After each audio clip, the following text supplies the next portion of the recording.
અહીંયા જે 79 કામ થયા છે મંજૂર કરાવ્યા છે એમાંથી આ 41 કામના બિલ ઉપડી ગયેલા છે અને એમાં બી 25 કામોને તો બોગસ છે. કામ કોઈ થયું નથી ને બિલો ખોટી રીતના ઉપાડી ખાઈ જાય છે. બરાબર, જ્યાં તપાસ કરવા અમે મોકલી અરજી આપેલી તો બે વાર બોલાવ્યો તો આવ્યા નથી. પછી તમને બોલાવવામાં આપેલા, કોઈ કામ થયેલ નથી.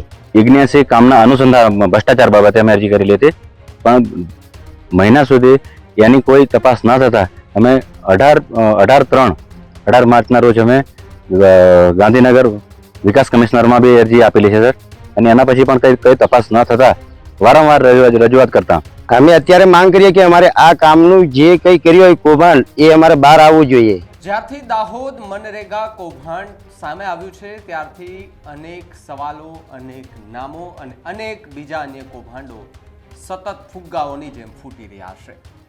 વાત આજે દાહોદ મનરેગા કૌભાંડની કરવી છે કે જ્યાં મંત્રી બચ્ચુ ખાબડના મોટા પુત્ર બળવંત ખાબડની પોલીસે અટકાયત કરી અને એક ગુનામાં ધરપકડ કરી. પેલા 70 કરોડથી વધુનું કૌભાંડ આચરનાર બંને મંત્રી પુત્રોની પોલીસે અટકાયત કરી. પોલીસે અટકાયત કર્યા બાદ જામીન પર છૂટ્યા અને જેવા જામીન પર છૂટ્યા અને જેલની બહાર આવ્યા ભેગા જ એક પુત્ર એટલે કે કિરણ ખાબડની પોલીસે અન્ય ગુનામાં ધરપકડ કરી હતી. તો પુત્ર બીજો જે બળવંત ખાબડ હતા એમને ઘરે જવા દીધા હતા. ત્યારબાદ આજે વધુ એક કૌભાંડ સામે આવ્યું છે ને એની અંદર બળવંત ખાબડની પણ ધરપકડ કરાઈ છે. કયું કૌભાંડ છે, કેટલા રૂપિયાનું કૌભાંડ થયું છે, શું થયું છે એના વિશે વાત કરીએ. નમસ્કાર, આપ જોઈ રહ્યા છો ન્યૂઝરૂમ અને આપની સાથે હું છું ભાવિક. પહેલા તો તમે અમારી ચેનલને સબસ્ક્રાઇબ નથી કરી તો ન્યૂઝરૂમ ચેનલને અત્યારે જ સબસ્ક્રાઇબ કરો, બેલ આઇકનને દબાવો જેથી કરીને આવા બેધડક સમાચાર તમને તમારા મોબાઈલ પર તરત જ મળી રહે.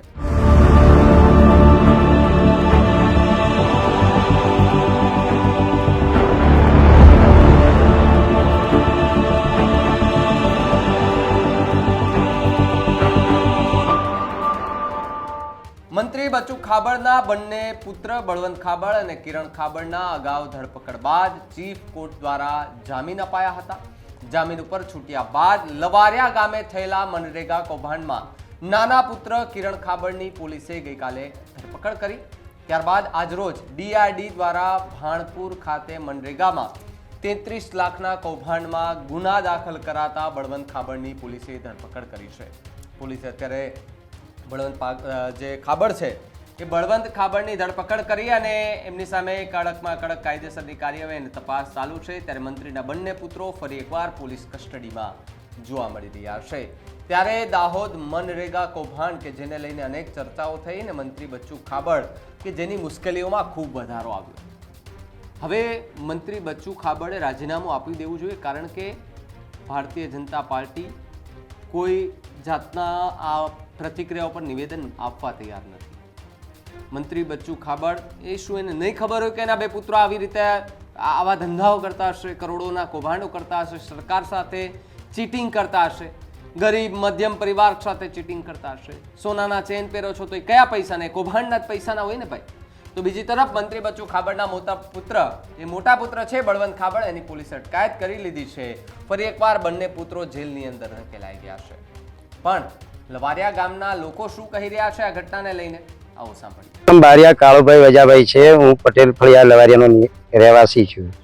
અહીંયા જે 79 કામ થયા છે મંજૂર કરાવ્યા છે એમાંથી આ 41 કામના બિલ ઉપડી ગયેલા છે અને એમાં બી 25 કામોને તો બોગસ છે. અને તે બી અહીંયા જે કંઈ માટી મેન્ટલ નાખ્યું છે તે બે ત્રણ ટ્રેક્ટર નાખ્યા છે. અને અહીંયાથી કોઈ અમે આજે બીજા મહિનાથી અરજી આપી, ઓફિસરોને બધી જાણ કરી તો ઓફિસરો અહીંયા આવી અને ખાલી તપાસ કરીને જતા રહે. કોઈ ટેપથી માપતા નથી કે કંઈ જ નહીં અને એમને એમ જતા રહે છે. અને શું માંગ કરો છો અત્યારે? અમે અત્યારે માંગ કરીએ કે અમારે આ કામનું જે કંઈ કર્યું હોય કૌભાંડ એ અમારે બહાર આવવું જોઈએ.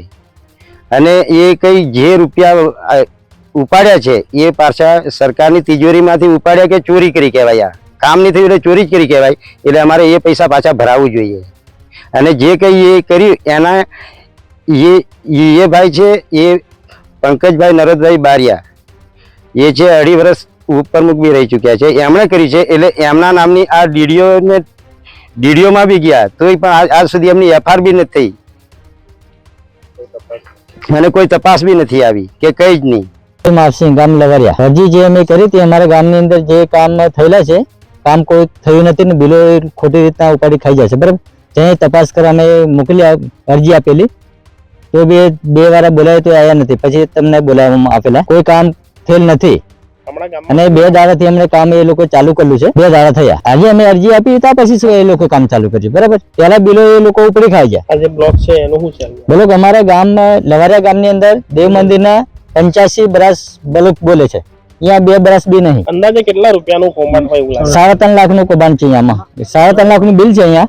3.5 લાખ બ્લોકનું ખાલી દેવ મંદિર અહીંયા આખા ગામમાં ઘણું કૌભાંડ કરેલું છે. બધું 3 કરોડ ઉપરનું છે બધું. મારું નામ બારિયા કૃષ્ણકુમાર રમણભાઈ લવારિયા. એ બાબતમાં સર કેવું છે કે અમારા લવારિયા ગામ આ ખેડા ફળિયાની અંદર એ નરેગાની અંદર જે માટી મેટલ રસ્તો બતાવ્યો છે એનું કામ બિલકુલ થયું જ નથી અને ઓન પેપર ઉપર જ જે એનું બિલો ઉપાડી લીધા છે અને હાલમાં જે આ છે એ અહીંયા જગ્યા પર કશું જ કામ કર્યું નથી.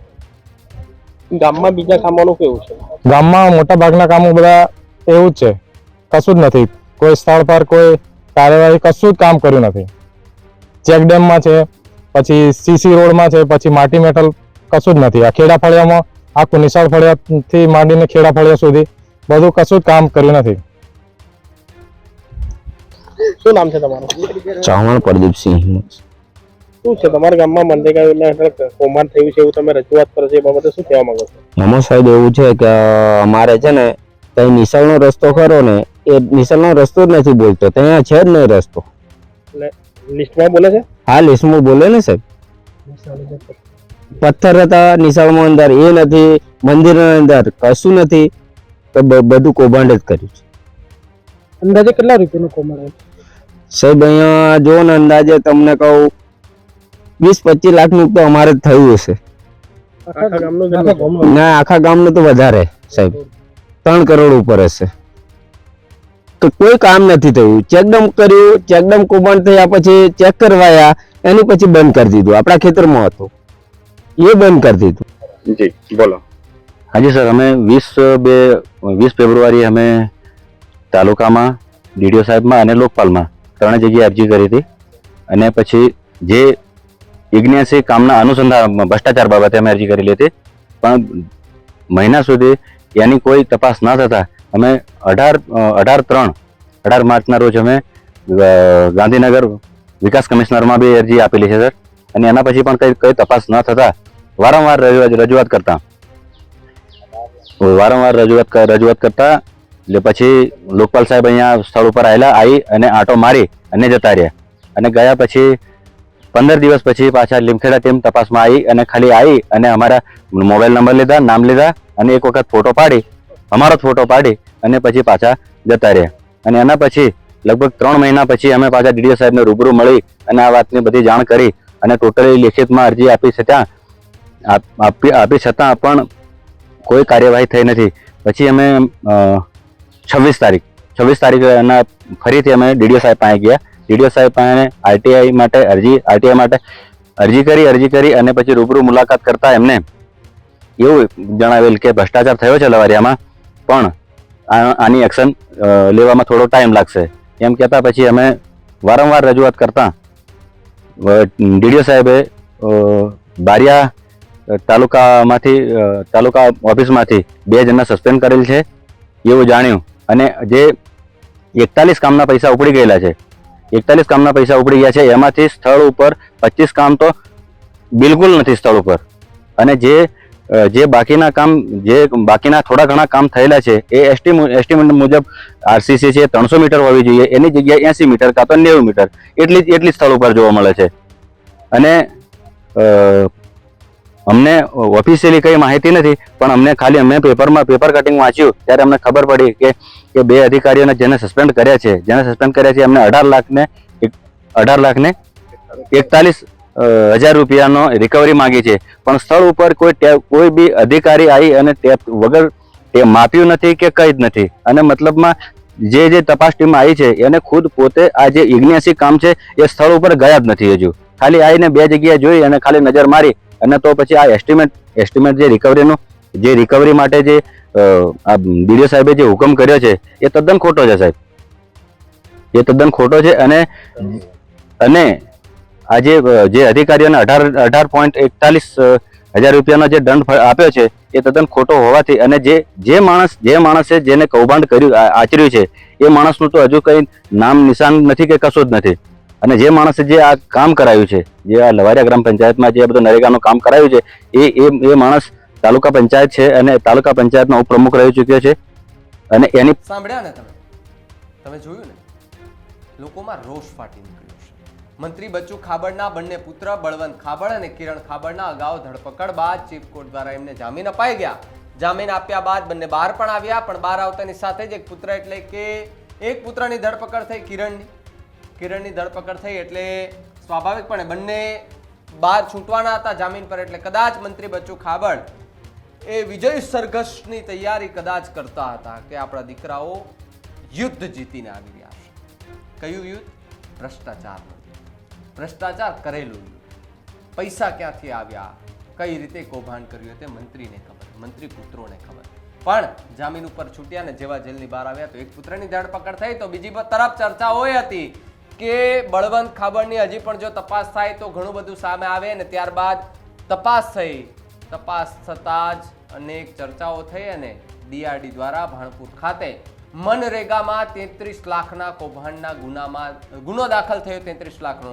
એમાં બળવંત ખાબડની પોલીસે ધરપકડ કરી છે.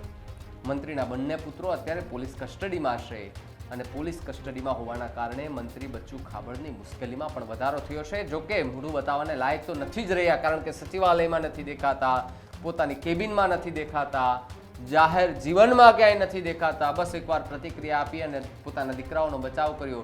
સાહેબ, તમારા દીકરાઓએ ખોટું કર્યું હોય તો તમારે કહેવું જોઈએ કે મારા દીકરાએ ખોટું કર્યું છે, તો જે કાયદાકીય રીતે જે સજા આપવાની થશે એ હું પણ સહયોગ આપીશ. પણ એ પોતાનો બાપ એ દીકરા માટે એમને સહારો આપવા માટે તૈયાર હતો અને એમનું તરફેણ કરી રહ્યા હતા કે ભાઈ મારા દીકરે આવું નથી કર્યું, આ તો કોંગ્રેસ આરોપ લગાડી રહી છે. તો જે કૌભાંડોને જે સાચા પુરાવા સામે આવ્યા એ બધું જ ખોટું, જે નામો સામે આવ્યા એ બધું જ ખોટું. અને મંત્રી બચ્ચુ ખાબડ છે એના પુત્રોએ આખું કૌભાંડ કર્યું, એનો છેડો છેડ ગીર સોમનાથ સુધી પહોંચ્યો. ગીર સોમનાથની અંદર કોંગ્રેસના દિગ્ગજ ગણાતા નેતા એનું પણ નામ ખુલ્યું. એમાં પણ અનેક સવાલો થયા, મેનેજરની વાત થઈ, આ બધી જ વાતો થઈ. કાર્યવાહી પણ થઈ રહી છે. હવે સરકાર મંત્રી બચ્ચુ ખાબડ ઉપર શું નિર્ણય લે છે એ પહેલા મંત્રી બચ્ચુ ખાબડ એ રાજીનામું આપે છે કે કેમ? જો કે અત્યાર સુધી બધાએ બરાડા પાડ્યા છે કે રાજીનામું આપો ભાઈ, રાજીનામું આપો, પણ હજુ સુધી ખુરચીનો મોહ કદાચ નથી જતો મંત્રી બચ્ચુ ખાબડને. એટલે કદાચ હવે એવું થાય કે ભારતીય જનતા પાર્ટી કંઈક નિર્ણય લે અથવા તો મંત્રી બચ્ચુ ખાબડ પોતાને એવું થાય કે ભાઈ જે થયું ખોટું થયું, મારે રાજીનામું આપી દેવું જોઈએ, તો કંઈક નવા જૂનીના ઇંધાણ દેખાઈ રહ્યા છે. બળવંત ખાબડ એની ધરપકડને લઈને તમારું શું માનવું છે કમેન્ટ કરીને ખાસ જણાવજો. જોતા રહેજો ન્યૂઝરૂમ. નમસ્કાર.